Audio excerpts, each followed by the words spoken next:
So today we're going to be talking about how to get your mount in Palia. The game makes this a very straightforward process, which is very nice. First, we're going to head over to Elderwood and make your way over to the docks to meet with everyone. After a short conversation, they'll send you towards the Highlands. The moment that you arrive, you'll get a quick cutscene that kicks off everything. After you talk to the group again, they will tell you to meet them at the hunting camp, which is just basically a little bit ahead of where you were.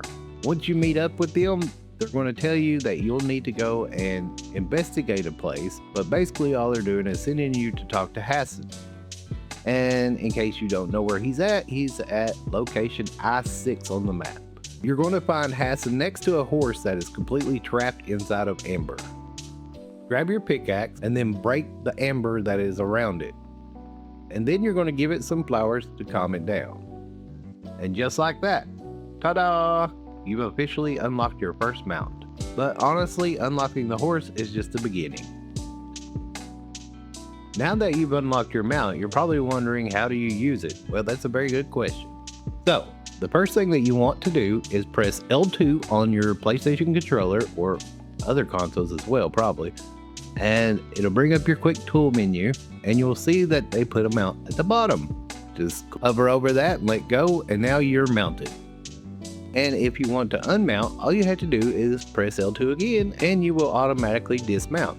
S6 says that you can do quite a few things with the horse's trot and stuff, but unfortunately I was unable to figure out how to do that. The only thing I can tell you is that you can run by pressing triangle, you can jump by circle, and if you want to walk, all you have to do is press your joystick R3 in, and it will auto walk for you. If you need to dead stop your horse while in a run, all you have to do is pull back on your joystick and it will automatically dead stop.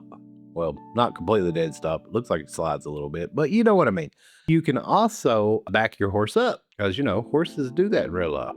Let's head to the ranch and I'll show you how you can actually add cosmetics to your horse. Once you've unlocked your mount and you're at your ranch, you can now buy from the cash register more Dawn Spires. They are 5,000 gold each. So I only bought a couple extras because I will just breed them and not have to worry about it, which I'll show you a little tip on that later as well.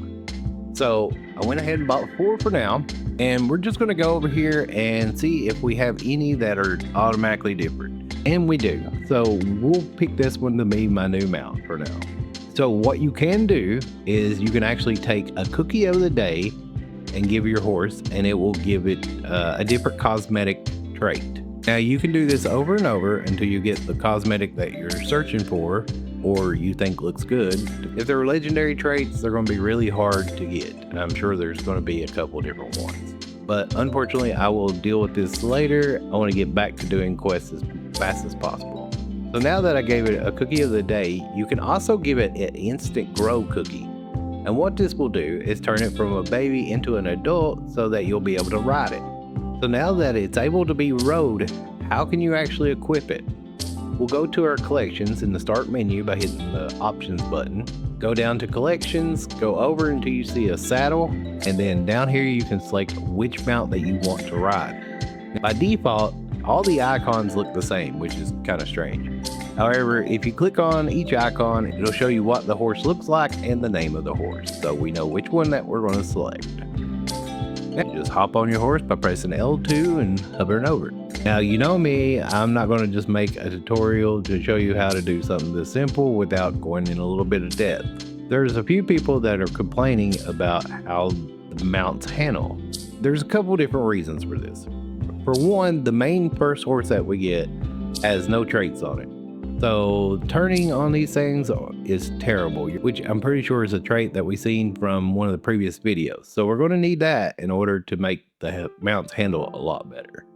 However, something that is really throwing everything off for me is the camera itself. So let's go into the settings. We're going to press options, go down to settings, and then we're going to scroll all the way to the bottom.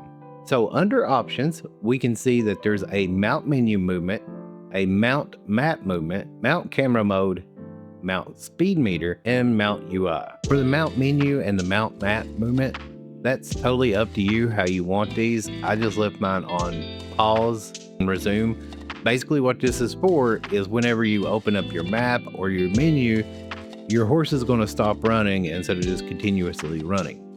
For the mount speed meter, I just completely hid mine. I can pretty much control that without needing a meter for it.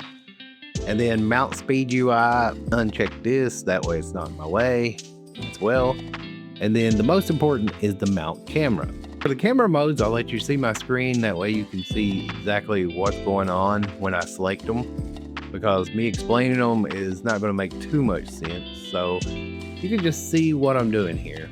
Basically, you have 3 different settings under here. We have the automatic camera. Whatever direction the mount is going, the camera is going to face. For the manual camera, is probably my least favorite option, is basically doesn't matter which way your mount is facing, you can still move the camera in any direction. So you can look behind you and have the mount going forward. A hybrid camera is the one that is set by default.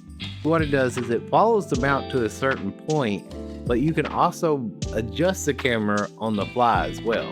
One thing I will say is that the automatic camera is a lot easier to control and get used to first, and then switch it to hybrid helps a lot, to be honest.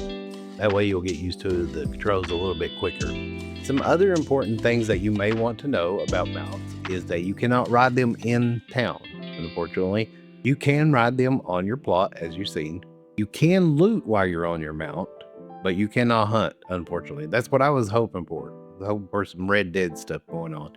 Unfortunately, that was a no-go. So you notice that I only bought 4 horses and turned them into adults. What I did after that was I actually used a cookie that will allow you to breed only 1 animal. So basically it was giving me free horses. I think I have 8 of them now. My animals haven't produced yet, so I don't know how good they're going to be for ranching. So we may be talking about that later. I have yet to figure out how to get the Phoenix Fire mount. I'm not for sure if that's through a trait or through breeding or what. We'll have to wait and see on that one. It seems like when you do get a Phoenix Fire though, you cannot ride it without buying the riding license from the premium store, which is not really ideally something that I wanted, or I think anybody wanted. I don't mind paying for licenses to ride certain mounts, but the problem of it is that how many mounts are they going to bring out and how many do I want to ride? Paying $25 to $30 for every mount, that's a little crazy. For the third and final mount though, you can only get it from the Highlands Founder Pack, which is fine. I don't mind that. I don't really like the mount, but I'll probably get the Founders Pack anyway, so it doesn't really matter. And I'm pretty sure that I've seen an announcement that Rift Rocks will be coming out next as mounts. And that's all for this video. I hope that you liked it. If you do, make sure that you leave it a like and share it with all your friends. And as always, until next time, stay safe, stay cozy, but most importantly, have fun gaming.